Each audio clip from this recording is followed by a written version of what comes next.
네, 지금부터는 투자해놓은 시간으로 이어가 보겠습니다. 현재 반도체 대장주가 다시금 힘을 내주면서 코스피 지수가 1% 가깝게 상승하고 있는데요. 설 연휴를 앞뒀지만 코스피 지수는 강합니다. 이런 시장 아래에서 과연 섹터별로, 종목별로 어떤 투자 전략이 필요한지 한 큐에 정리하고 또 인사이트까지 얻어보도록 할게요. 네, 오늘은 올리온 컨설팅의 윤혜림 대표, SK증권 경인지점 이재규 차장 두 분과 함께하겠습니다. 어서 오세요. 안녕하세요. 네, 오늘 SK증권이 지금 상한가에 지금 거래가 되고 있는데 네, 축하드리고요. 일단 두 분의 탑픽주부터 먼저 리뷰해 보겠습니다. 지난주 우리 두 분의 탑픽주가 다 수익이 나고 있는데요. 윤혜림 대표님이 지난주에 LNC 바이오를 말씀해 주셨는데 그때가 기회였던 것 같습니다. 그때 눌림목 구간에서 공략해 주셨는데 말씀해 주시고 나서 지금 계속해서 우상향하면서 10만 원 선을 지금 앞두고 있습니다. LNC 바이오 일주일 만에 지금 20% 가깝게 수익이 나고 있는데 좀 대표님 챙겨 볼까요? 아니면 더 가져가 볼까요? 지금은 이제 명절이라는 변수가 있어서 조금 수익 챙기셨으면 좋겠고요. 한 30%에서 50% 정도 챙기고 나머지 물량은 만약에 이 기세를 이어서 10만 원 정도 이상을 간다면 사실 저는 지금 파마리서치의 자리를 뒤이어서 LNC 바이오가 이제 1등 대장주의 역할을 하고 있다 보고 있기 때문에 뭐 중장기적으로 봤을 때는 충분히 한 15만 원 선까지도 갈 수 있다라고 생각을 하고 있습니다. 그런데 이제 명절이라는 변수가 있기 때문에 어느 정도 수익 실현을 하시고 나머지 물량은 끌고 가 보시는 게 좋겠습니다. 네, 명절 연휴라는 이 변수가 있는 만큼 일부는 좀 수익을 챙겨도 괜찮을 것 같다라고 말씀해 주셨고요. 또 다음으로 이재규 차장님의 지난주 탑픽주 SK하이닉스였습니다. 90만 닉스를 찍고 잠시 쉬어갈 때 또 탑픽주로 말씀을 해주셨는데 지금 다시금 오후장 되면서 SK하이닉스가 힘을 내주고 있습니다. 또 단기간에 수익이 나고 있는데 SK하이닉스 보유하신 분들 좀 더 가져가 볼까요? 네, 일단 지난주 같은 경우는 장중에 낙폭이 좀 꽤 나왔었습니다. 그래서 제가 기억하기로는 83만 원 선에서 이런 말씀을 드렸던 것 같거든요. 그래서 당시에 매수가 됐다라고 한다면 주가가 좀 올라와 있는 상황이라서 일단 뭐 축하한다라는 말씀 드리고 싶고요. 전반적으로 이제 SK하이닉스 쪽에 대한 예상되고 있는 영업이익이 계속해서 올라가고 있거든요. 목표가 같은 경우도 상향 조정이 이어지고 있기 때문에 만약에 지금 보유를 하고 계신다라고 한다면 추가적인 우상향을 기대해 볼 수 있다. 이렇게 좀 말씀드리고요. 다만 신규 매수의 관점으로 본다면 철저한 분할 매수가 맞지 않을까라는 말씀 드리겠습니다. 네, 오늘도 두 분의 탑픽주 한번 기대해 보겠습니다. 먼저 설 연휴를 앞두고 우리 증시 어떤 투자 전략이 필요할지 이야기 먼저 나눠보도록 할게요. 어제 미증시에서 AI 관련 기업들 중심으로 투매가 쏟아지면서 나스닥 지수가 2% 급락했습니다. 그럼에도 불구하고 오늘 국장은 정말 잘 버텨주고 있는데요. 설 연휴에 증시에 영향을 줄 만한 이벤트가 딱히 뭐 보이지는 않는 상황 안에서 우리 윤혜림 대표님이 말씀하셨던 것만큼 뭐 변수가 있을 수도 있기 때문에 남은 오후장 우리 개인 투자자분들 어떤 투자 전략을 세워봐야 될지 먼저 여쭤보겠습니다. 윤혜림 대표님, 오후장에 주식 비중을 좀 늘려볼까요? 아니면 계속해서 홀딩 할까요? 아니면 또 수익을 조금 챙기는 게 좋을까요? 수익도 챙기고 홀딩도 하고 늘리는 종목별로 거는 다르대요? 네네 저는 그렇게 해야 될 것 같고 지금 사실 미국이랑 우리나라 시장이 지금 아예 디커플링이라서 저도 오늘 좀 빠지면 사야겠다라고 생각을 했는데 또 생각보다 안 빠져서 아쉽더라고요. 그래서 미국 같은 경우에는 지금 기술주 조정이 금리에 대한 기대치가 흔들리고 또 이제 AI 반도체 쪽이 과열이었다 보니까 좀 식혀가는 저는 정상적인 흐름이라고 생각을 하고 있는데 이제 또 CPI 발표 이후에 어떻게 될지 모르고 뭐 예를 들어서 월요일, 화요일 미국 증시 좋다가 갑자기 수요일에 안 좋아 버리면 또 저희가 목요일에 약간 하락을 맞을 수도 있어서 그래서 저는 뭐 지금 당장 사고 싶은 생각이 많이 들 거예요. 생각보다 지금 명절을 앞두고 조정이 나오지 않아서 그런데 계속 가는 건 없다라고 생각을 하기 때문에 이제 우리가 원하는 그런 큰 조정이 아니라 정말 약 조정이 왔을 때 그때 사야 된다라고 생각을 하기 때문에 지금 뭔가 그럼 명절이니까 뭐 어떻게 될지 모르니까 비중을 줄인다? 요건 아닌 것 같고요.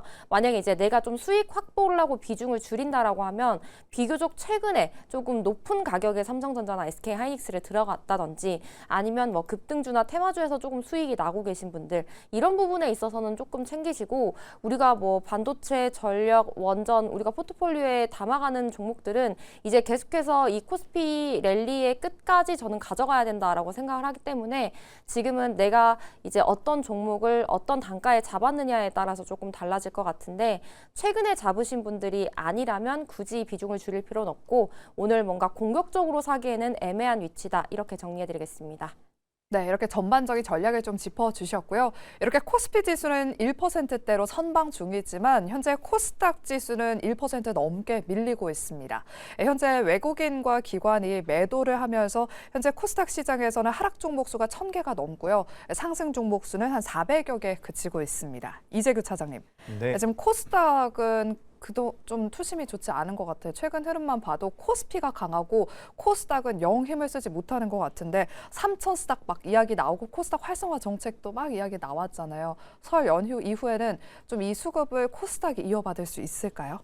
일단 설 연휴 이후에는 코스닥도 좀 올라올 가능성은 있다라고 생각이 됩니다. 저 같은 경우도 작년 하반기 때 코스닥 같은 경우도 순서가 돌아올 겁니다라는 말씀들을 많이 드렸었거든요. 근데 제가 정확하게 좀 기억을 하는 게 1월 달 들어오면서 1월 중순 좀 넘어가면서 코스피가 더 낮습니다라고 이제 스탠스를 좀 바꿨습니다. 그 이유는 결국에는 실적에 있다라고 보시면 좋을 것 같거든요. 지금 우리가 코스닥 쪽 같은 경우도 3천 스닥에 대한 이야기들이 나오면서 ETF 쪽으로 자금이 굉장히 많이 들어왔습니다. 순간적으로. 근데 그것은 양질의 수급이라고 볼 수가 없다라고 저는 생각을 하고 있기 때문에 실적이 수반되고 있는 코스피가 여전히 좀 더 유리하다라는 말씀을 드리고 싶어요. 제가 우리 방송에서도 말씀드렸던 것 같은데 2025년도 작년이죠.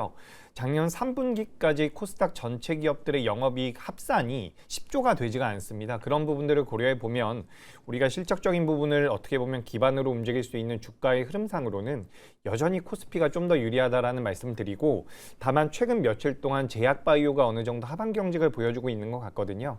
그래서 이제 연휴 이후에는 제약바이오 같은 경우는 또 체크가 필요하지 않을까. 큰 흐름에서는 여전히 코스피가 좀 더 유리할 수 있다라는 말씀 드리겠습니다. 네, 조만간 또 코스닥도 상승 랠리를 한번 기대해 보겠습니다. 그리고 오후 1시를 기점으로 해서 지금 다시금 반도체 대장주로 강한 매수세가 유입되고 있습니다. 삼성전자가 18만 전자를 찍고 약간 차익 실현 매물이 나오나 싶었는데 다시금 지금 18만 전자에 안착을 했는데요. 현재 2% 넘는 상승세를 보이면서 18만 3,200원대에서 움직이고 있고요. 다시금 SK하이닉스도 힘을 내주면서 현재 1% 넘게 상승하면서 89만 8천 원대에서 거래가 되고 있습니다. 윤혜림 대표님, 설 연휴 이후에 삼성전자가 HBM4 양산을 시작한다라고 밝히면서 지금 시장 선점에 대한 기대감이 주가에 반영이 되고 있습니다. 최근 흐름을 보면 반도체 대장주들이 오후장에 좀 힘을 내는 경향이 있더라고요. 앞자리가 이자로 바뀔 수 있을지 삼성전자 조만간 20만 전자 가능할까요? 지금 노무라도 지금 목표 주가가 삼성전자가 29만 원, 하이닉스가 156만 원이 나와서 뭐 코스피 6천에 가면은 삼성전자 20만 원 가지 않을까 이렇게 생각할 것 같고요. 지금 이제는 뭐 이제 가능하다, 불가능하다 이게 어디까지 가겠다 이제는 저희가 판단할 수 없는 영역이고 그냥 이게 단숨에 갈 것이냐 아니면 조금 조정을 줄 것이냐 지금 이 차이다라고 생각을 하고 있습니다. 그래서 뭐 결국 이거를 여쭤보시는 맥락이 그래서 지금 사도 돼요 항상 이거를 여쭤보시는 맞아요. 것 같은데 삼성전자랑 SK하이닉스는 뒤늦게 뛰어 들어오시는 분들은 항상 뭐 5일선, 11선, 21선 대응하시면 될 것 같고 이제 우리가 너무 학습이 됐잖아요. 만약에 지난번 같은 급락이 나왔을 때 정말 모든 투자자들이 다 매수하려고 대기 중이고 결국에 이제 삼성전자가 어디까지 갈 것이냐는 뭐 코스피의 방향성도 있겠지만 반도체 업황이 뭐 가이던스 가 언제 꺾이느냐 그 관점인 것 같은데 뭐 1분기 실적까지도 무난하게 잘 나올 것 같아서 크게 뭐 대내외적인 이슈가 없는 이상 뭐 20만 원 넘어서 충분히 그 이상도 우리가 바라볼 수 있지 않을까 싶습니다. 네, 일단 단기간에 반도체 대장주 단기에 좀 들어오신 분들은 일단 이동평균선 매매법을 좀 말씀해 주셨고요. 일단 반도체 대장주들의 추가 상승 랠리 한번 기대해 보겠습니다. 그리고 오늘 소부장 종목들은 엇갈린 흐름을 보이고 있습니다. 삼성향 소부장 종목들은 강하게 상승하고 있는 반면에 뭐 두산이나 원익IPS 같은 종목들은 약간의 매도 물량이 출회가 되고 있는데요. 이재규 차장님, 네. 소부장 안에서도 지금 차별화 흐름이 나타나고 있습니다. 최근 이런 대장이 가다 보니까 아직까지 소부장주들이 확실하게 낙수 효과를 받지는 못하고 있는 것 같은데 지금 그렇다면 좀 옥석을 가려봐야 될 것 같습니다. 어떤 소부장주들 주목해 볼까요?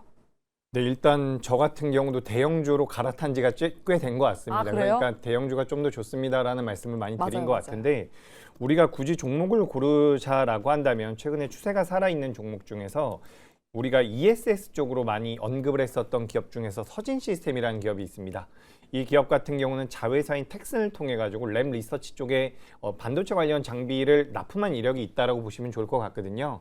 최근엔 ESS뿐만 아니라 반도체 쪽으로도 어느 정도 엮이고 있는 것 같아서 주가의 변동성이 좀 나올 수 있다라는 말씀을 드리고 싶고요. 제가 요거 혹시 제 화면 보이면 말씀을 드리고 싶은데 안 보이겠네요. 지금 나스닥 종합주가지수가 많이 꺾여 있는 상태거든요. 그러니까 우리나라 시장 같은 경우는 우리나라 시장이 좋은 겁니다. 글로벌 시장이 좋은 게 아니기 때문에 해외 증시가 만약에 여기서 큰 폭으로 낙폭이 나와서 꺾인다라고 한다면 그때는 경계가 필요하다라고 생각이 돼요. 그러니까 해외 증시가 적당히 밀리면 우리나라 시장이 그것을 이겨내면서 유동성으로 극복을 할 가능성이 높은데 해외 증시가 만약에 여기서 밀린다라고 한다면 그때는 리스크 관리도 좀 필요하지 않을까 이렇게 좀 말씀드리겠습니다. 네, 소부장 안에서는 추세가 살아있는 종목을 보자라고 말씀해 주셨고요. 특징 기업으로는 서진 시스템 언급해 주셨습니다. 다음으로는 증권주와 통신주 차례로 이야기 나눠보겠습니다.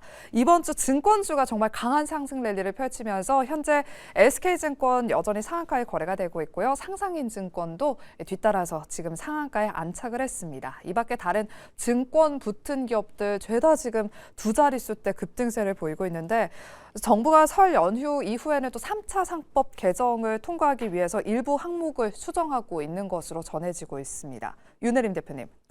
3차 상법 개정 이후에도 증권을 포함한 금융주들 더 올라갈 수 있을지 오늘의 시세를 보니까 좀 어마어마한 것 같아요. 저도 맨날 코덱스 ETF는 사면서 왜 삼성증권 살 생각을 안 했을까 이 후회를 요새 그럼요. 많이 네. 하고 있는데 일단 증권주도 지금 증권주 내에서 저는 이제 이 정도면 한 바퀴 다 돌았다라고 생각을 하고 있고 상법 개정 이슈 앞두고 이제 금융주 여전히 저평가 말고 이제 밸류에이션을 찾아가는 국면이라고 생각은 하고 있습니다. 그런데 이제 단기간에 너무 과열이 됐기 때문에 우리가 보통 이벤트가 있으면 항상 또 세론이 나오기 마련이잖아요. 그래서 지금 좀 많이 상승을 했고 또 한 번쯤 그렇게 세론이 나올 수도 있기 때문에 지금 접근하는 거는 조금 무리가 있지 않을까. 밸류에이션 변화 구간이기 때문에 어느 정도 조정이 나왔을 때 다시 한번 우리가 보는 게 좀 더 안전하지 않을까 싶습니다. 네, 일단 증권주는 단기간에 시세가 난 만큼 일단 조정이 들어왔을 때 신규 접근을 말씀해 주셨습니다. 그리고 최근 통신주도 저평가 매력이 부각받으면서 SK텔레콤의 주가가 1월 중순에 시동을 걸기 시작하더니 오늘 52주 신고가를 경신하면서 현재도 10% 넘는 급등세를 보이고 있습니다. 최근 엔트로픽의 지분 가치가 시장에서 주목받으면서 주가가 꾸준하게 우상향하고 있는데요. 이런 가운데 엔트로픽이 AI 투자를 위해서 대규모 자금을 조달하면서 향후 지분 가치에 대한 기대감이 더 높아지고 있는 상황입니다. 이재규 차장님, 네. SK텔레콤 최근에 외국인의 수급이 좀 들어오더라고요. SK텔레콤을 비롯한 통신 기업들의 주가 흐름 어떻게 전망하고 계실까요? 네, 추가 상승의 여력이 있다라고 보여져요. 지금 SK텔레콤 같은 경우는 엔트로픽에 대한 가치 자체가 3조에서 5조 정도가 측정이 되고 있는 것 같거든요. 지금 SK텔레콤의 시가총액이 17조 정도 나오고 있는 상황이기 때문에 어느 정도 지분 가치가 반영이 되고 있다라고는 생각이 되고 있습니다. 하지만 최근에 KT라든지 LG U+ 같은 경우도 주가 흐름이 견고한 것을 보면 어떻게 보면 가장 큰 모멘텀은 엔트로픽이 맞지만 추가적으로 배당에 대한 부분들, 주주 환원에 관련되어 있는 부분들이 강하게 영향을 미치는 게 아닌가라고 생각이 되고 있습니다. 지금 보시면 지주사도 굉장히 좋은 모습이 나오고 있고 은행이나 증권도 좋은 모습이 나오고 있는데 그와 비슷한 연장선상에서 본다면 추가 상승의 여력은 있지 않을까라고 생각이 돼서 사실 제가 이렇게 SK텔레콤처럼 많이 올라와 있는 기업들은 조심하자라는 말씀을 많이 드리는데 8만 원 선까지 조정이 좀 나온다라고 한다면 재차 우상향을 할 가능성이 높지 않을까라고 생각이 돼서 저는 통신주, SK텔레콤을 비롯해서 전반적으로 긍정적인 말씀 드리겠습니다. 네, 통신주에 대해서 긍정적인 코멘트를 주셨고요. SK텔레콤은 일단 8만 원 선까지 좀 내려온다면 그때 신규 접근해보자라고 코멘트 덧붙여 주셨습니다. 최근에 이렇게 금융주나 통신주뿐만 아니라 많은 기업들이 자사주를 소각하거나 배당을 확대하는 주주 환원 정책을 내놓고 있습니다. 대신증권도 대규모의 자사주 소각을 진행하겠다라고 밝히면서 또 시장에서 크게 주목받고 있는데요. 윤혜림 대표님. 3월이면 주주총회 시즌이잖아요. 이 주총 시즌이 다가오기 때문에 더 많은 기업들이 이런 주주 환원 정책을 내놓지 않을까 좀 기대가 되고 있습니다. 어떤 기업들 좀 주목해 보면 좋을까요?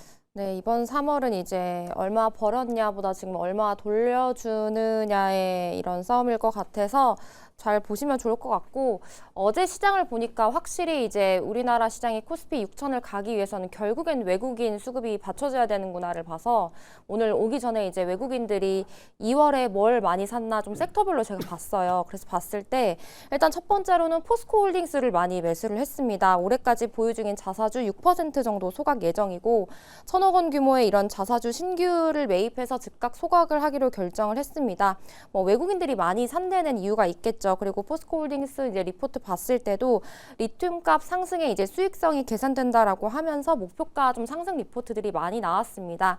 그래서 우리가 미래에셋증권이 뭐 증권주 대장이기도 하지만 스페이스X의 재료 가치가 붙어서 더 좀 세게 가는 것처럼 이렇게 두 가지의 재료가 같이 붙어 있는 종목들을 봐도 된다라고 생각을 하기 때문에 포스코홀딩스 우선적으로 보셔도 좋을 것 같고요. 그리고 뭐 삼성물산 같은 경우에도 지금 2월 중에 새로운 이런 주주환원 정책 발표를 앞두고 있어서 기대감에 좀 상승을 하고 있는데 이 부분도 이제 외국 매수세가 많이 들어왔기 때문에 같이 보시면 좋을 것 같습니다. 네, 이렇게 포스코홀딩스, 삼성물산, SK 이야기 나눠봤습니다. 다음은 장중에 원전주들이 상승폭을 키우고 약간의 윗꼬리가 달려서 이야기 나눠보도록 할게요. 어제 국회 본회의에서 SMR 특별법이 통과됐습니다. 앞으로 국내 원전 기업들의 SMR 상용화에 속도를 낼 것이라는 기대감이 커지고 있는데요. 시간이 지나면서 오후장 되면서 원전주들로 강하게 매수세가 유입되더니 오르비텍이 현재는 20% 넘게 급등하고 있고요. 한신 기계, 한전산업이 장중에 두 자릿수 대 급등세를 보이기도 했습니다. 이재규 차장님, 네. 갑자기 이렇게 원전주들로 수급이 몰렸던 이유가 좀 궁금하고요. 또 원전주들 여기서 더 추가 상승도 기대해 볼 수 있을지 의견 주실게요. 네, 일단 뭐 장 초반에 요 SMR 특별법이 본회의에 통과됐다라는 내용들이 나오면서 좀 기대감이 있었는데 요즘엔 약간 늦게 움직이는 것 같기도 해요. 기대감이 좀 반영이 덜 되다가 어떻게 보면 실망 매물이 약간 나오다가 지수 자체가 하방 경직을 보이면서 반도체 쪽이 어느 정도 잡아주다 보니까 수급이나 이런 투심 자체가 다시 한번 완화가 되면서 SMR 쪽으로 자금이 좀 넘어온 게 아닌가라고 생각이 되고 있습니다. 두산 에너빌리티 같은 경우도 그동안 정말 오를 듯 말 듯 굉장히 약한 모습을 보였지만 오늘 신고가가 나와 있는 상황이거든요. 두산 에너빌리티가 견조한 모습을 보여준다라고 한다면 원전과 관련되어 있는 기업들 같은 경우는 주가 상승이 추가적으로 나올 가능성이 높다라고 생각이 되고 최근에 이제 원전 쪽에서 투자 아이디어가 계속해서 확장이 되면서 건설주들 같은 경우도 주가 흐름이 굉장히 가파르게 나온 부분들이 있거든요. 근데 뭐 현대건설, 대우건설 이런 기업들 같은 경우는 오늘은 좀 빠지고 있는데 원전 쪽이 강세를 보이는 과정에서 건설주들이 낙폭이 좀 나온다라고 한다면 오히려 매수의 관점으로는 건설주들이 좀 더 매력적일 수도 있다라고 생각이 되고 있습니다. 그래서 원전주가 먼저 가고 있는 것은 원전주 쪽에 대한 긍정적인 모멘텀이지만 그에 따른 수혜를 받을 수 있는 건설주들이 지금 밀린다라고 한다면 오히려 매수의 기회도 될 수 있지 않을까라고 생각이 돼서 원전과 건설 같은 경우는 전반적으로 저는 긍정적으로 생각하고 있습니다. 네, 원전과 건설에 대해서 긍정적으로 바라본다라고 말씀해 주셨습니다. 네, 그리고 오늘 SK 이터닉스가 글로벌 사모펀드 운용사에 매각된다라는 소식에 매수세가 몰리면서 현재도 20% 가깝게 급등하고 있는데요. 최근 구글도 인터섹트 파워라는 신재생 에너지 기업을 인수하면서 지금 신재생 에너지 기업에 대한 성장성은 더욱더 높아질 것으로 보입니다. 윤혜림 대표님. 신재생 에너지 시장에 대해서 어떻게 전망하고 계시는지 궁금해요. 최근에 태양광 관련 종목들 좀 들썩거렸잖아요. 신재생은 저는 솔직히 지금 조금 약간의 테마로 보고 있고요. 사실 반도체만 봐도 볼 게 너무 많아서 이제 이쪽은 좀 트레이딩 기회로 보자라고 생각을 하고 있는데 사실 신재생 쪽 투자가 어려운 게 정책의 방향성 같은 것도 있지만 이제 기업 성장성은 우리가 멀리서 두고 봤을 땐 있는데 이제 자금 조달 때문에 주가가 조금 움직이지 않는 부분이 있습니다. 그런데 이제 오늘 SK 이터닉스 같은 경우에는 이제 글로벌 자금이 들어오면서 이런 투자 회수 가능성을 확보했기 때문에 지금 최근 흐름 보시면 거래량을 동반한 상승이 나오고 있어서 단기적으로 급등을 해서 변동성이 있을 수는 있겠지만 우리가 중장기적으로 봤을 때는 신재생이 조금 이제 좀 답답했던 주가 흐름을 다시 한번 바꿀 수 있는 계기는 되겠다. 고로 저는 이 섹터 정도는 약간 우리가 트레이딩 기회로 보시는 게 어떨까 싶습니다. 네, 일단 신재생 에너지 섹터는 트레이딩 관점으로만 대응해보자라고 말씀해 주셨습니다. 그리고 마지막으로는 여전히 상하프론테크가 상한가에 거래가 되고 있어서 우주항공주 전략 짧게 여쭤보도록 할게요. 상하프론테크가 우주 첨단 소재 시장에 본격적으로 진출한다는 소식에 장중에 지금도 상한가에 안착을 했고요. 장중에 우주항공 관련주들이 또 한 번 시세가 났습니다. 이재규 차장님, 네. 어제도 오후장에 이 시간에 우주항공주 세트레가이가 공급 계약 체결 소식 전하면서 막 들썩이더니 오늘도 우주항공주들 시세가 나고 있습니다. 연휴 이후에도 상승 랠리 기대해 볼 수 있을까요? 네, 일단 우주항공 섹터 같은 경우는 지금 모두 다 올라온다라고 보긴 좀 어려울 것 같거든요. 상하프론테크 같은 경우는 그동안 주가 흐름이 굉장히 답답하게 진행이 됐었다가 이제 우리도 우주 쪽에 대한 메리트가 있는 기업입니다라는 것이 어떻게 보면 공표가 되면서 주가가 올라왔다라고 보여지기 때문에 상하프론테크를 기준으로 한다면 전 시세가 좀 더 나올 가능성이 높아 보입니다. 하지만 우주항공 전반적인 흐름은 연휴 이후에 좀 고민을 해봐야 될 것 같아요. 지금 우리가 시장 자체가 굉장히 좋잖아요. 뭐 삼성전자도 좋고, 뭐 금융 지주사들도 전반적으로 좋은 흐름이 나오고, 우리가 연휴 이후에 뭐 예를 들어서 제약바이오 쪽으로도 자금이 들어간다라고 한다면 우선순위에서는 좀 밀릴 수도 있지 않을까라는 그런 걱정이 좀 되거든요. 그래서 이런 부분들을 투자하시는 데 있어서 좀 고려하시면 좋을 것 같습니다. 네, 그럼 마지막 순서로 두 분의 탑픽주 한번 공개해 보겠습니다. 먼저 윤혜림 대표님의 오늘 탑픽주는요? 네, 오늘 작가님한테 제 눈에는 요새 현대차 그룹주밖에 안 보인다라고 하면서 고민을 많이 했었는데 네. 오늘 현대 오토에버 가져왔고요. 이제 우리가 지금 로봇주들도 슬슬 좀 반응이 오고 있는데 저는 테마주를 좋아하지 않기 때문에 로봇포트는 현대 오토에버로 가져가는 게 좋다라고 생각을 하고 있고 우리가 어느 정도 조정이 나와 있고 급락을 했을 때도 한 38만 원 선까지 빠진다는 걸 확인했습니다. 그래서 지금 어느 정도 이평선들이 모여있는 이 위치에서 매수를 했을 때 부담이 없을 것 같아서요. 목표 주가 50만 원 그리고 손절가 35만 원 잡고 대응해 보시면 되겠습니다. 네, 로봇주들도 이제 다시금 올라갈 시동을 켜고 있다라고 말씀해 주시면서 현대 오토에버 말씀해 주셨습니다. 네, 다음으로 이재규 차장님의 오늘 탑픽주는요? 네, 제가 요즘에 큰 기업들만 많이 말씀을 드리는 것 같네요. 제가 오늘 준비한 기업은 SK라는 기업입니다. 한익에 이어서. 예. 이제 SK 같은 경우는 이제 순자산 가치에 비교했을 때 할인율이 굉장히 높다라고 저는 생각이 되거든요. SK 하이닉스라든지 최근에 이제 SK 관련되어 있는 그룹들의 주가의 변동성이나 시장의 관심도가 굉장히 높다라고 생각이 되는데 눌림이 어느 정도 나온다라고 한다면 지주사 쪽에 대한 모멘텀들과 자회사들의 이런 사업 성장성을 고려해 봤을 때는 추가 상승의 여력도 있지 않나라고 생각이 돼서 SK 하이닉스 한번 관심 있게 보시는 게 좋을 것 같습니다. 네, 오늘 이재규 차장님의 탑픽주 SK였습니다. 이렇게 저희가 준비한 순서 여기까지입니다. 지금 코스닥 지수도 오후장 되면서 지금 조금씩 상승하고 있습니다. 지금 하락폭을 많이 줄여 나가면서 1113선까지 올라왔는데요. 제약바이오 쪽으로 수급이 좀 들어오면서 지금 하락폭을 줄이고 있는 것 같습니다. 남은 오후장도 매일경제TV와 함께 하시길 바라면서 저희는 설 연휴 다 지나고 다음 주 목요일 이 시간에 돌아오도록 할게요. 설 연휴 잘 보내주시고요. 저희는 다음 주 목요일 이 시간에 돌아오겠습니다. 함께 해주신 여러분 고맙습니다.